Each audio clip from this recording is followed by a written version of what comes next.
I appreciate the fans rocking with me. This is really just a small token. Also known as the Morning Buzz, Zach Aldridge on the ones and twos here with Drizzy-inspired lyrics to get the morning started. And we begin with the NFL inspiring our start for the show because day one of NFL free agency, the dust still has not settled because so much movement has happened that we have breaking news to start you with. And that one is the Minnesota Vikings agreeing to a deal with defensive tackle Jonathan Allen on a 3-year contract worth $60 million, according to his agent. A 2-time Pro Bowl selection, Allen was released by the Commanders last week ahead of free agency.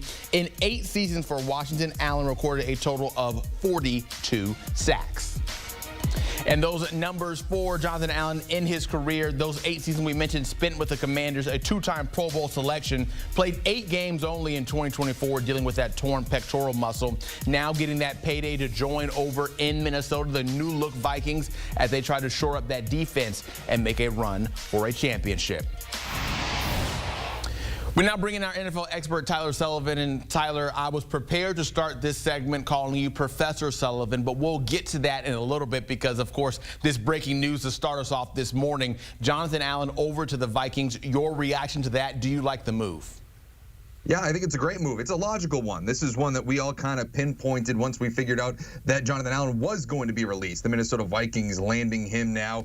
You know, you think of the Minnesota Vikings and you think of Brian Flores, the defensive coordinator. They just apply so much pressure that this is really just kind of a luxury pick, right? Well, not really, because as much as we talk about the Minnesota Vikings applying the blitzes, applying so much pressure onto the quarterback, a lot of that comes off the edges, almost primarily that comes off the edges. One area where they're kind of weak defensively is applying that pressure in the middle of that defensive interior. It's obviously something that we saw quite well in the Super Bowl workout for the Philadelphia Eagles, so now we're seeing a lot of teams trying to copy that, and you see that here with the Minnesota Vikings. Bring in Jonathan Allen, you talked about it in the open, the amount of sacks that he is capable of bringing to it a given defense.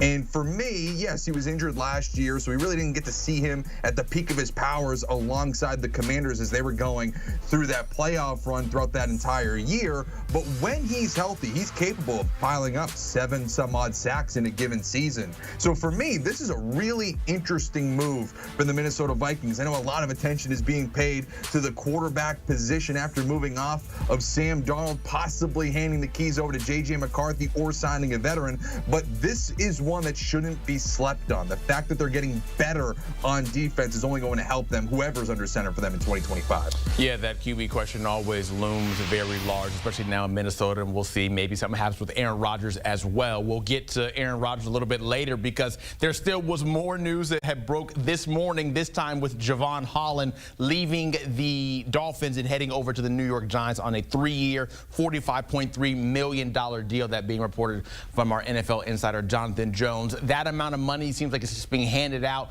like it's free air nowadays. But do you like Holland landing there?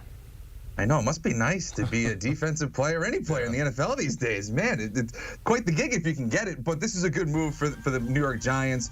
Obviously, they have a lot of needs. They're picking once again inside the top 5, top 10 in the NFL draft. So wherever you can find talent, injected into your roster as much as you can, and specifically in the secondary. Now, Holland's not coming off the best year of his career, so there's a little bit of a gamble here, but overall, this is a young player, I believe 25 years old, should be on the ascent. And we're talking about a defense last year that was in the bottom of the league in terms of interceptions.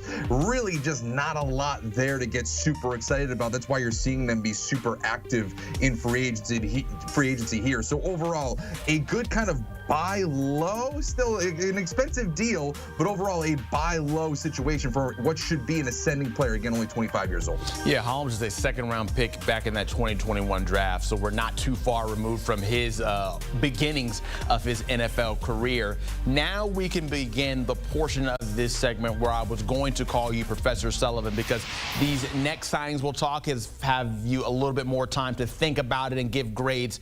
I want to start with Justin Fields going over to the Jets on probably what you could consider a money-friendly deal for New York. What does that grade get you in your book? I've got the purple pen if you want me to circle things down for you.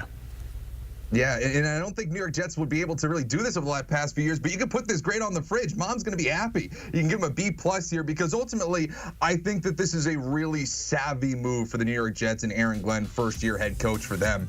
This is you're sitting on the fence a little bit, right? Because you're not making this grand gesture at the quarterback position where you're saying, we're going to spend all this money and sign this guy, and he's our guy going forward. They're also not saying, hey, we're moving up in the NFL draft to select our rookie quarterback. It's kind of a middle ground, but it's a smart one because Justin Fields, again, still a young player in this league. He's been a lot of places now. You're talking about Chicago, Pittsburgh. Now he's going to New York.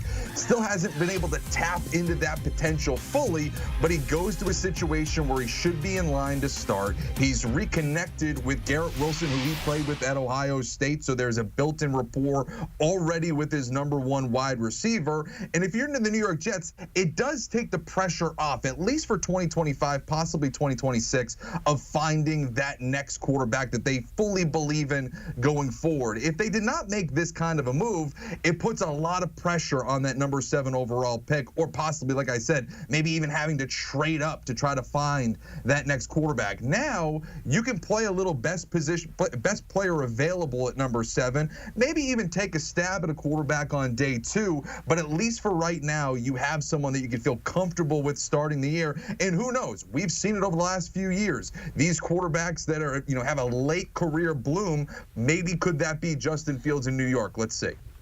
Of course, that year spent in Pittsburgh might have helped Justin Fields a little bit to get his stock a little bit higher than what we saw before. Speaking of rising stock, that certainly is what you can say about Sam Darnold going over to the Seahawks to be their QB. I covered him in Charlotte. I saw the player he was with the Panthers, completely different last year with the Vikings. So what grade does this receive for you with the Seahawks and Darnold? Yeah, and there's a lot of context to this, right? So it's a C. It's not one that I'm super excited about. Yes, you move off from Geno Smith. You get a lot younger in Sam Darnold. I believe he's only 27 years old. But I just have a little bit of concern. It's kind of the opposite of how I feel with Justin Fields. They're getting him at a relatively discounted deal. Now you're paying $100 million, a little over $100 million for Sam Darnold. You're really investing in this spot. And I just have concerns about what we saw in the latter half of the season, and I think that that's why his market was a little bit diluted. I think that you saw what happened in Week 18 where Aaron Glenn, the defensive coordinator for the Lions at the time, kind of just destroyed that offense. And then you look in that playoff game against the Los Angeles Rams, now in that division, and they couldn't even muster 10 points in a playoff loss. And so I'm a little bit concerned where it was the perfect situation for Sam Darnold. It was the perfect situation for any quarterback, the Minnesota Vikings last year. A better offensive line, unbelievable weapons in Justin Jefferson, Jordan Addison, and TJ Hawkinson, Aaron Jones in the backfield, a stellar defense that we were just talking about at the top of the show, only getting better this year, mind you. But now he's going to a team with a worse offensive line, a worse defense, and they just traded away DK Metcalf. They released Tyler Lockett. JSN's a fantastic player, but that's the only real weapon right now in terms of a pass-catching weapon. So for me, I'm a little bit concerned about the Sam Darnold fit with the Seattle Seahawks, especially in a division that I just referenced. The Los Angeles Rams are in there. They knew how to handle Sam Darnold with the peak of his powers around him in Minnesota. The San Francisco 49ers, they'll be able to rush the passer. They're going to be better and healthier in 2025. And don't look now, but the Arizona Cardinals, they signed Josh Sweat yesterday. He'll be able to torment Sam Darnold too off the edge. So there's a lot of concerns here for me about the fit with Sam Darnold with the Seahawks and also that fit in that division. The fit in his wallet will still be pretty good, though, considering all the money that he is bringing home if everything else does not work out for Darnold, though. You mentioned a little bit about offensive line and him going to a situation that's not as good. It is a better situation in Chicago now for Caleb Williams, who has to be a happy, happy man with that retooled O-line. Drew Dalman now joining the Bears as well. What grade does that receive? I give it an A, and it's really kind of what you were alluding to, right? It's the overall approach for the Chicago Bears that I'm really giving an A. It's just Dahlman's the beneficiary of all that. But overall, this team is doing exactly what you should be doing after the season that we just saw unfold. Ben Johnson doing a great job right now, kind of identifying what he believes needs fixing with the Chicago Bears. And first and foremost, it's the offensive line. It was the worst in football last year. It set a franchise record for the most allowed sacks for Caleb Williams. It is 101 of how to break a rookie quarterback, is to have him be skittish, have him be sacked, have him be seeing ghosts, and you just can't have that happen to a number 1 overall pick. 68 sacks last year. Just simply can't happen. So what do? They go in free agency, break the bank on Drew Dalman. They completely fix the interior by trading for Joe Thuney and Jonah Jackson. So for me, this is exactly what they should be doing. Yes, left tackle still needs to be addressed. You possibly do that at the NFL draft, but overall, this is a far superior offensive line than what we saw a year ago. And again, Ben Johnson knows exactly how important an offensive line is with Detroit over the last few years, and now he's giving that to Caleb Williams. Yeah, you mentioned maybe retooling the left tackle spot, and now that's exactly what the Commanders are doing at their tackle position, doing a trade with the Texans to acquire Laremy Tunsil. What do you think maybe is the thought process here behind Houston? Because I feel like you don't like this move for one reason or another. I don't at all. From the Houston Texans perspective, from the Commanders, this is another A. Good for them. They get a left tackle for Jaden Daniels. But when we look at it from a Houston Texans perspective, this is a flat-out D, if not an F. I don't know really why they make this kind of a move, because it's the same kind of conversations that we were having with Caleb Williams. C.J. Stroud was sacked 50-plus times last season, and part of the reason why the Houston Texans were not able to have as much success as we hoped that they would in 2024 was large in part because of that offensive line. It helped lead to Bobby Slowick, the offensive coordinator, being fired. And now, all of a sudden, you're shipping away the best piece that you have on that offensive line. So they've got worse yesterday, and that's something that you never want to hear when you're going into day 1 of free agency, that your team got worse. But simply, that's what happened here with the Houston Texans. Now, there's probably some outside circumstances. He had about $10 million guaranteed for 2025, $0 million guaranteed in 2026. So maybe there's some contract situations that we're not privy to at the moment that led to this trade. But overall, you're not in the business of moving off of star left tackles. You barely ever see one get traded in the NFL. So for the Houston Texans to lose a guy like this, especially